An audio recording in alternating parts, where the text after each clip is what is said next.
Welcome to the Lumenverse. Before we begin, are you listening to this while it's raining, or is it sunny where you are? Let me know in the comments. If you enjoy our stories, please remember to like and subscribe. Now, let's begin. As the dark, rainy night settled upon the town, the people steered clear of a certain stretch of the known as Hollow Creek Road. The street's asphalt was riddled with cracks, and the once functional streetlights now stood as dark monuments to abandonment. The dense fog only added to the ominous atmosphere, leaving the car headlights virtually useless. Yet, if one ventured far enough, they would come across a towering house, its boarded windows like hollow eyes gazing out at the desolate landscape. The sagging front porch resembled a weary sigh. One man, a diligent delivery man, once claimed he saw a spectral woman clad in a flowing white dress, her figure almost ghostly, beckoning to him near the dilapidated house. When he cautiously stepped closer, the decaying wooden porch suddenly collapsed beneath him, revealing a dark crawl space reeking of decay. Within the dimly lit space, his flashlight's meager glow revealed an astonishing sight. Hundreds of small wooden figurines with glass eyes and sewn-shut mouths. Amidst the eerie collection, something stirred. Sarah found herself riding the last bus of the night, the vehicle nearly empty save for her and the fatigued driver. The relentless rain pounded fiercely against the windows, hindering her view of the passing streetlights. As the bus crawled down the deserted road, a strange incident unfolded. The vehicle began to slow, not at the stop. Kara leaned forward, peering down the empty aisle. She noticed something eerie. The driver was no longer looking at the road, his gaze fixated on the empty seats behind her. Kara's heart raced as her gaze fixated on the mysterious figure seated 4 rows behind. She was certain the man hadn't been there when she first boarded the bus. He sat with an unnatural stillness, his face hidden in shadow. But she could make out a chilling smile that played upon his lips. The driver's urgent voice pierced the tense atmosphere, imploring her not to look at the enigmatic stranger again. The bus rattled on, the headlights intermittently illuminating the shadowy interior, revealing a disconcerting sight. The man was no longer 4 rows back. He had moved closer. David settled into his new apartment above the old bookstore. The thin walls and creaky floorboards seemed to whisper secrets of the building's history. It was raining then, a steady beat against the windows. Just as David was deep into unpacking, an unexpected occurrence caught his attention. It was the sound of the old rotary phone in the kitchen. Despite not having been plugged in, 3 slow, deliberate chimes filled the quiet space. Hesitantly, David picked up the heavy, dusty receiver. "Hello," he managed, his voice trembling with apprehension. The following evening, the rotary phone rang once more, and the same whispery voice spoke from the other end, uttering the cryptic warning, "You shouldn't be there." David was unnerved, but his curiosity got the best of him. Just before midnight, standing in the hallway, waiting, the clock struck 12, the atmosphere changed, the air grew colder, heavier, and at the far end of the hall, a chilling sight unfolded. A pale woman clad in a torn dress, her head tilted at an unnatural angle, holding the phone receiver in her hand. As a child, Ellen spent many summer afternoons at her grandparents' farmhouse, where a well, covered by a rusty metal lid, stood in the shadows behind the barn. She had been told many times not to open it, but curiosity got the better of her. On one particularly hot summer day, Ellen heard something strange, a slow knocking sound coming from deep within the well. Thinking that an animal might be trapped at the bottom, she carefully maneuvered the lid open and peered into the inky darkness. At that moment the knocking stopped, replaced by an eerie whisper of a single word. Her name. In the dead of night, Ellen was woken by the chilling sound of a voice calling her name, wet and ragged like someone struggling to breathe underwater. The sound seemed to come from beneath her bed, and in her panic, she screamed for her grandparents. They burst into the room, but the incessant knocking continued until her grandfather finally moved the bed away from the wall. Underneath, they discovered a horrifying sight, wet handprints, trailing across the floor towards the bedroom door. Josh was traveling across the country when he checked into a small, roadside motel. The clerk handed him a key to room 6 and gave him an unnerving warning. "If you hear knocking on the walls, don't answer it." Later that night, as the rain pattered against the window, Josh was reading in bed, unable to sleep. At exactly 2:17 a.m., he heard it, 3 knocks, faint but distinct, coming from the wall behind the headboard. Instinctively, Josh knocked back. Mara stayed late at the library one stormy night. closing up after the power outage caused by the fierce weather. As she walked through the darkened parking lot, Mara noticed something unsettling. Her shadow stretching out in front of her, even though the source of light was behind. More disturbingly, the shadow's head seemed to turn independently, leading her movements. In her car driving home, she caught glimpses of a dark shape in the back seat through the rearview mirror.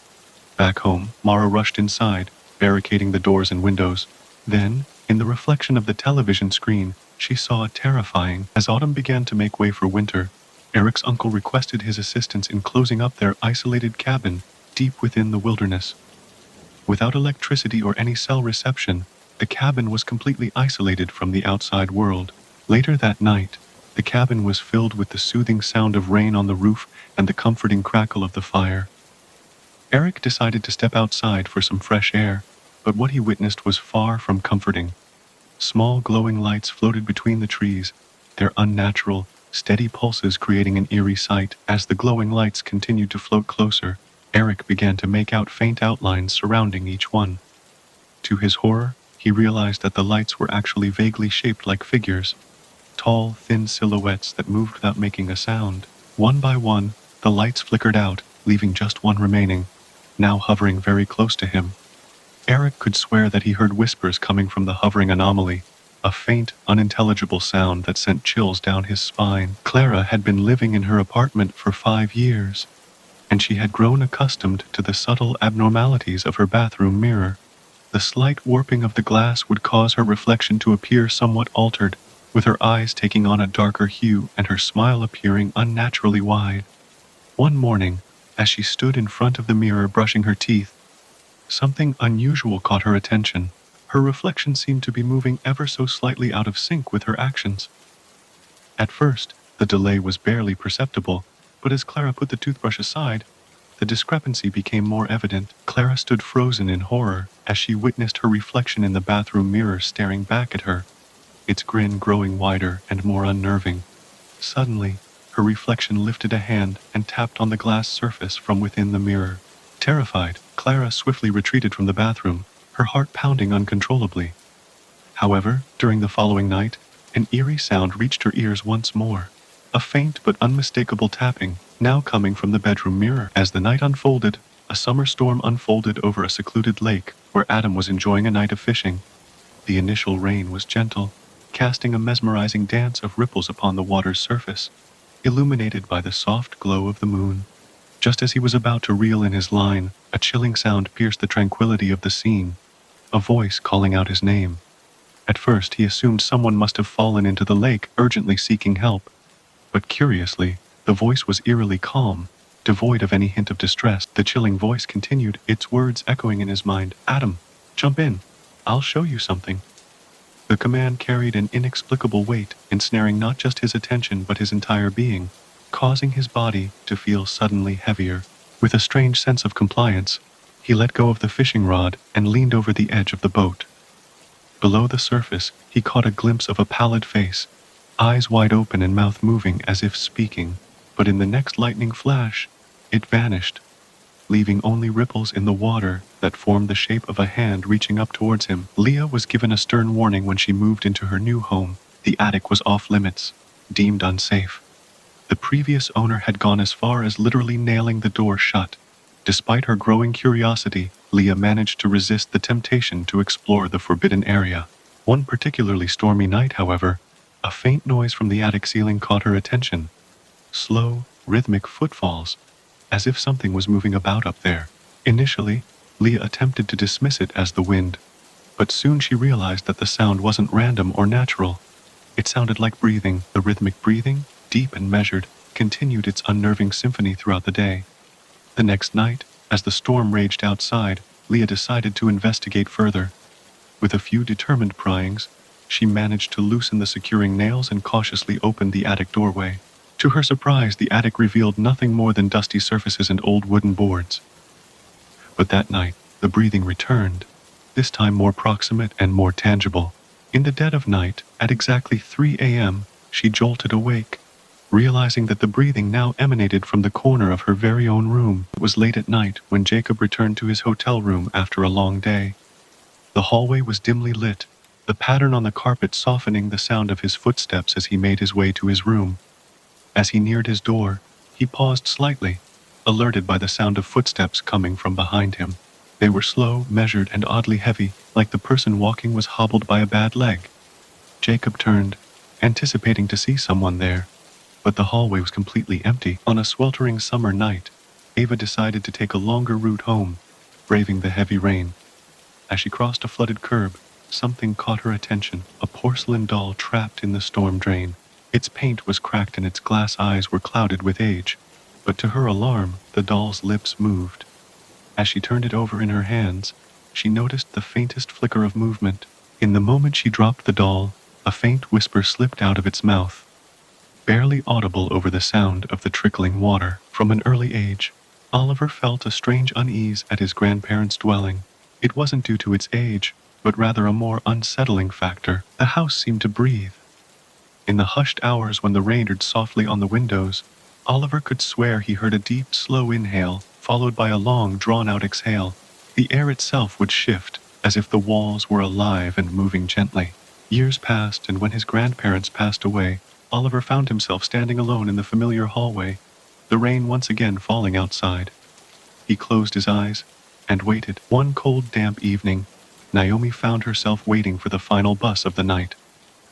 In the pale light of the nearby street lamp, she noticed a woman clad in a long coat lingering in the shadows across the street. The brim of her hat partially obscured her face. Initially, Naomi didn't give it a second thought, but then the woman slowly raised her head, and to Naomi's surprise, she saw that the woman's face was unnaturally pale, almost ghost-like, resembling wet paper exposed to the rain. As a child, Marcus's bedroom faced the woods, and he enjoyed observing the lightning crackle between the trees during raging storms. On one particular night, as rain pounded against the window pane, he noticed something standing eerily still at the edge of the forest. Its silhouette was tall and motionless, unnaturally so. Attempting to dismiss it as just a tree, Marcus watched as another bolt of lightning illuminated the area. To his growing unease, he saw the figure had moved closer and closer, steadily approaching his window. Lena frequently returned home late after work, and the train was usually deserted at night. But one evening as the train pulled to a halt, something caught her attention. The train had no number nor destination sign, while the windows appeared dark inside. To her surprise, the doors opened, inviting her in. As she entered, the air was laced with a faint smell of smoke and damp earth, and the few passengers on board wore outdated attire. Anxiety pulsated within her, and when she glanced out the window, the surroundings outside were unknown, only dense woods visible in the darkness. Maria was busy tidying up the attic when she stumbled upon an old family photo tucked away in a dusty frame. It showed her, her parents, and her little brother, captured when she was 10 years old. Initially, she smiled fondly at the memory, but then her smile faded as she noticed something amiss in the photo. In the far corner of the picture behind her family stood a tall stranger with dark, deep-set eyes. As the night unfolded, curiosity gripped Maria, and she decided to examine the old photograph once more. With bated breath, her eyes darted across the image, and her heart skipped a beat. Unsettlingly, the strange man in the picture appeared closer to her younger self, as if slowly approaching inch by inch. With a sense of mounting dread, Maria repeatedly checked the photo, only to discover that the man's proximity to her child self grew closer with each passing moment. Finally, he stood directly behind her, his presence unnervingly intimate, and dreaded visiting the basement, especially at nighttime. It was always chilly there, and the light bulbs would annoyingly flicker, even if they were brand new. On one particular rainy evening, a power outage caused the breaker to trip, leaving him no choice but to venture into the basement. Halfway down the stairs, he paused as the basement light inexplicably switched on, though he hadn't touched the switch.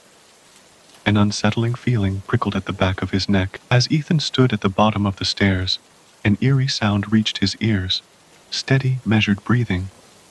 Each flicker of the light revealed a shadow that wasn't his own, standing just beneath the bulb, disappearing into the blackness as the light steadied. Despite the absence of any visible presence, the breathing persisted, the sound lingering in the still, chilly air. Particularly stormy nights, Claire's dog would often scratch at her bedroom door, signaling his desire to join her. But this particular night, Claire was convinced she had let him into her room earlier. Nevertheless, The familiar sound of scrabbling at the door resumed, soft yet urgent.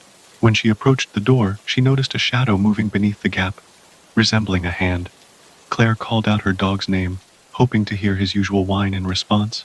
However, the only reply was the slow, creeping shadow moving across the floor. In a tall apartment building, Jared navigated the identical halls, each one indistinguishable from the next.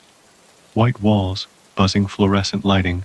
One particular evening after work he took the elevator up, walked down the familiar hall, and fumbled for his keys to what he believed was his apartment door.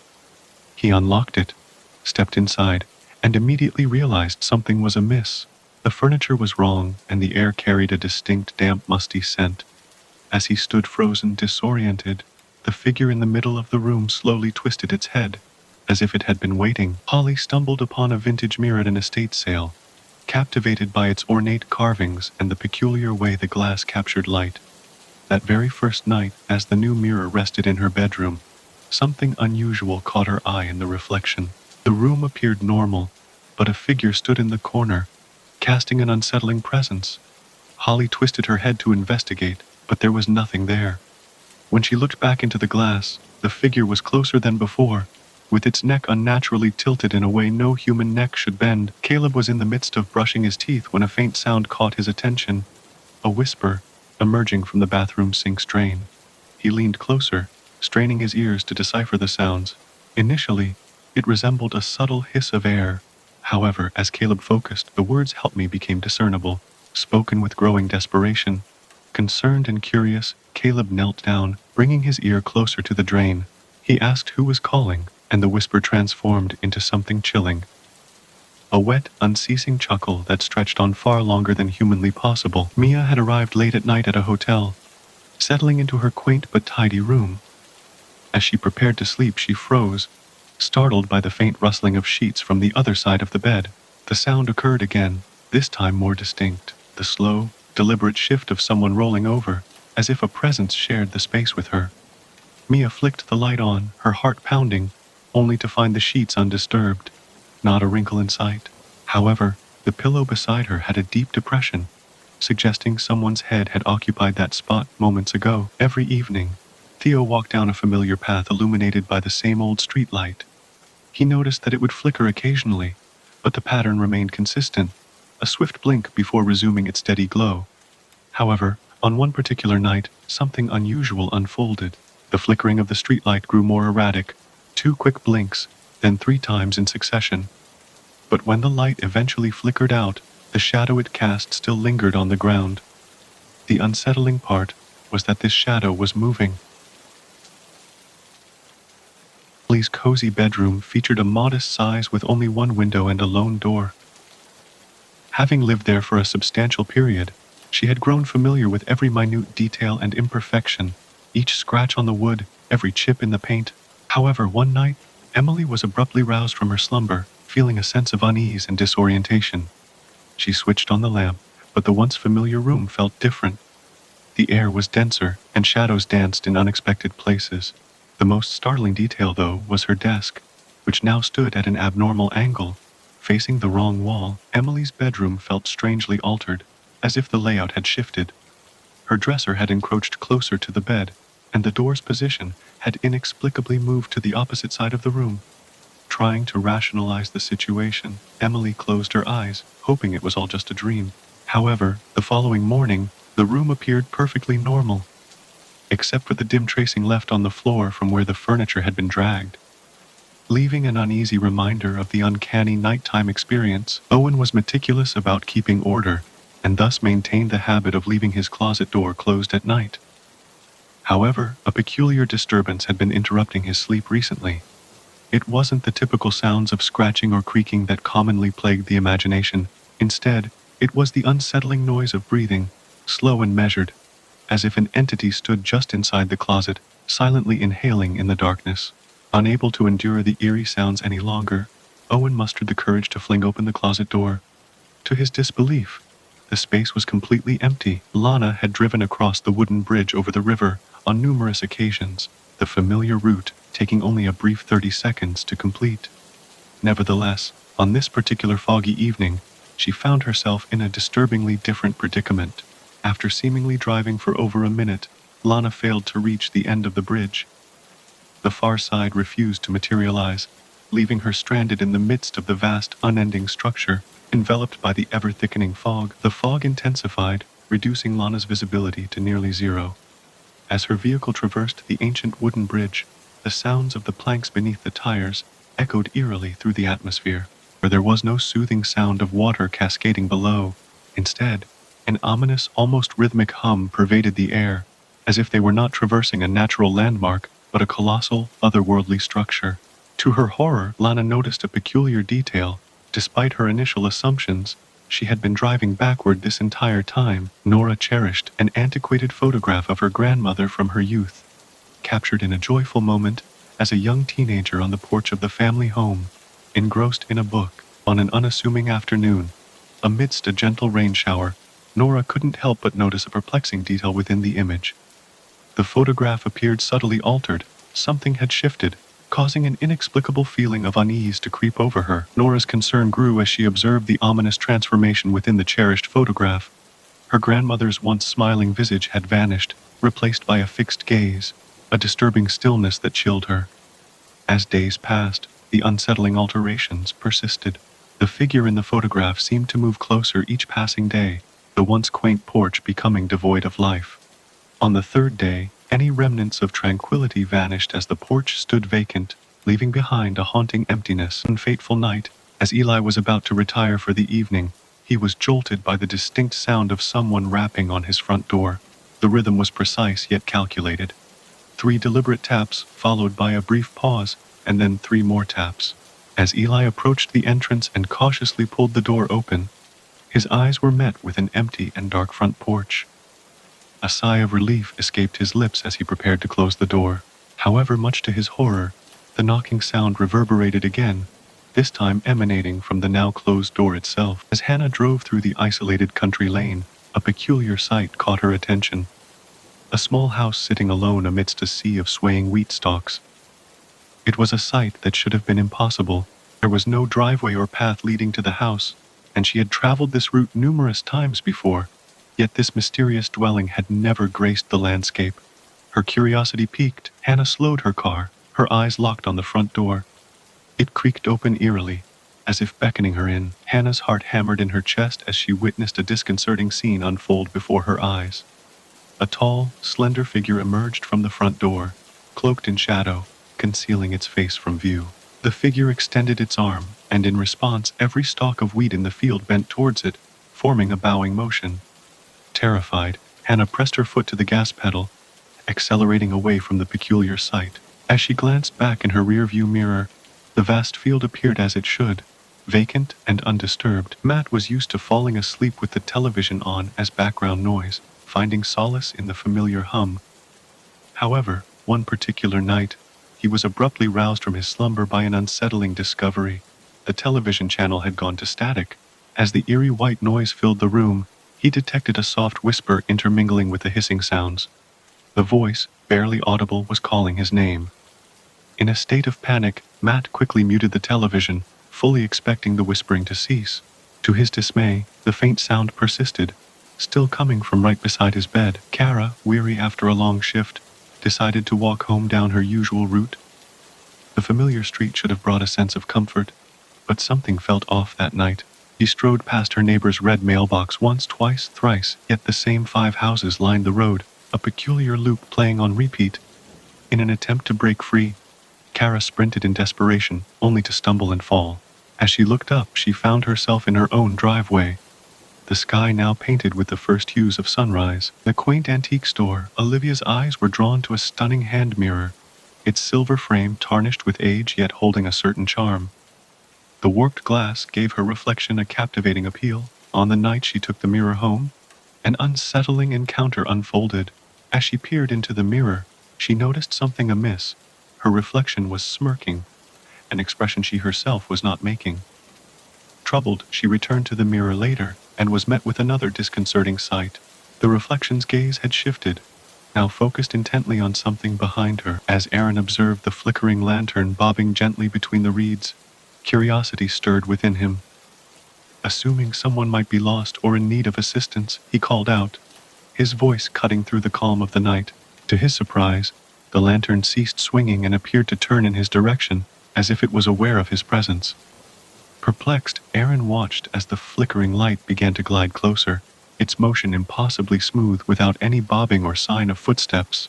It glided across the water, defying natural patterns, inching closer to where he stood. Derek stood transfixed as the lantern glided across the water, its glow illuminating the eerie forms taking on the light. Shadows shifted and twisted, resembling shoulders, heads, and yet no faces emerged. As the lantern crept closer, he began to discern the shadowy presence of numerous figures, standing shoulder to shoulder in rows ankle-deep in the murky black water. Suddenly, a chilling realization dawned upon him. The lantern, instead of guiding people towards safety, was designed to lure unsuspecting victims off the solid boardwalk. The apartment's flooding had led to a series of repairs, including tearing up a section of Lila's bedroom wall. To her surprise, behind the modern drywall lay an older wooden wall, complete with a mysterious tiny door. As she placed her ear against the small door, she was struck by an unsettling sound. A whisper-soft breathing, slow and methodical, as if someone was silently standing just on the opposite side, breathing in the same measured rhythm. In the depths of night, Lila found herself enveloped in a disturbing dream. A vision of the little door slowly creaking open, and a nightmarish figure emerging with deliberate, unhurried movements. Its proportions were unnatural, with limbs that were too long for its body, and its face was concealed beneath a veil of inky black hair that cascaded to the floor. When she awoke, gasping for breath, Lila's heart pounded in her chest. To her terror, the tiny door was slightly ajar, and muddy handprints marred her bedsheets. Andrew was aware that no buses operated through his town after midnight, so when he spotted the 47 bus appearing at the stop at the unusual time of 3:17 a.m., he dismissed it as a routine maintenance run. However, what caught his attention was the odd behavior of the driver. Instead of being stern and focused on his route, the driver smiled and even waved at Andrew, gesturing for him to board the bus. As he boarded the bus, Andrew was overcome by an odd sensation. The bus was eerily dark, the air strangely moist and heavy with a distinct earthy scent. The passengers, all clad in drenched clothing, sat silently, their heads hung low and water dripping from their damp clothes, creating little pools on the floor. Andrew took a seat near the rear of the bus. Strangely, no one looked up or acknowledged his presence. The bus, now in motion, took an unfamiliar route, turning down roads that did not exist during daylight hours. As the bus continued its ominous journey through the fog, Andrew's uneasiness deepened. In the dense woods surrounding the road, he noticed the haunting silhouettes of people standing in groups, their pale faces staring at the bus with an unwavering stillness. Anxiously, he turned to locate the driver, only to discover the seat was empty. The steering seemed to move on its own accord, and when he tried to exit the bus, he found the doors immovable, locked tight. Evelyn arrived at the historic brick hotel, her nostrils greeted by a faint scent of mildew and lemon polish. The hallway floors displayed a subtle dip in the middle, marked by the repeated paths of numerous guests. After exiting the elevator, she made her way to room 616, only to find a perplexing twist.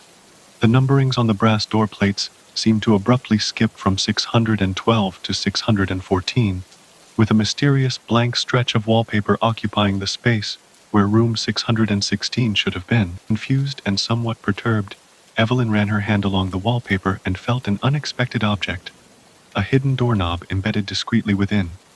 As she pulled, the wallpaper ripped away, revealing a door that opened into the darkened room behind. Stepping inside, Evelyn was taken aback by the sight of an oddly small space, as if the room had become increasingly more constrained over the years. A solitary light bulb swung above, providing a feeble glow over a bed shrouded in plastic sheeting.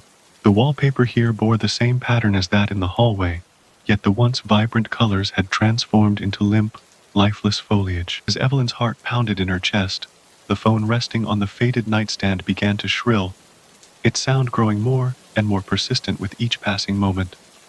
With trembling hands, she picked up the receiver.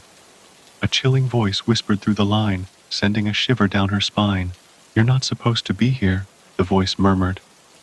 Frantically, she rushed to the door, only to find the wallpaper had seamlessly closed over the exit like a living, breathing barrier. Miles found solace in night drives during the rain, captivated by the soothing symphony of raindrops against the windshield and the hypnotizing rhythm of the wipers. The headlights sliced through the inky darkness, carving a path ahead. As he drove past a secluded field, something caught his gaze, a tall figure standing motionless amidst the crops. At first Miles thought it was a scarecrow, but as the head of the figure tilted in his direction, his heart skipped a beat, realizing this specter was no mere replica. As Miles continued driving, he couldn't help but notice the same odd figure appearing in every field he passed, always donning the same hat and standing with a striking consistency. Each sighting brought the ominous stranger progressively closer to the road, as if closing the distance between them with each mile. Feeling increasingly unsettled, Miles decided to make a pit stop at a gas station to gather his thoughts. Approaching the clerk, he inquired about the surrounding farms, seeking any possible explanation for the bizarre occurrences along the highway. The clerk's face paled as he shared the harrowing tale of the vanishing farmer, whose boots had been discovered deeply lodged in the muddy field, as if he had simply evaporated from existence. On his way back, Miles couldn't help but steal nervous glances into the fields that lined each side of the road.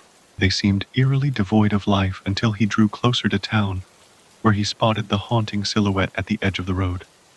The man in the hat now stood so close that Miles could see drops of rain trickling from the brim and the unsettling, abnormally wide smile gracing the figure's face. Miles pressed his foot onto the gas, desperate to escape the malevolent presence. But no matter how fast he drove, the man in the hat effortlessly kept pace, gliding effortlessly along the road as if he were a shadow on the pavement, unhindered by physical limitations. As the car sped towards town, the headlights illuminated the surroundings, revealing a horrifying sight. The man in the hat was now closer than ever, just a few feet away, still moving at an unnatural speed, maintaining its uncanny smile.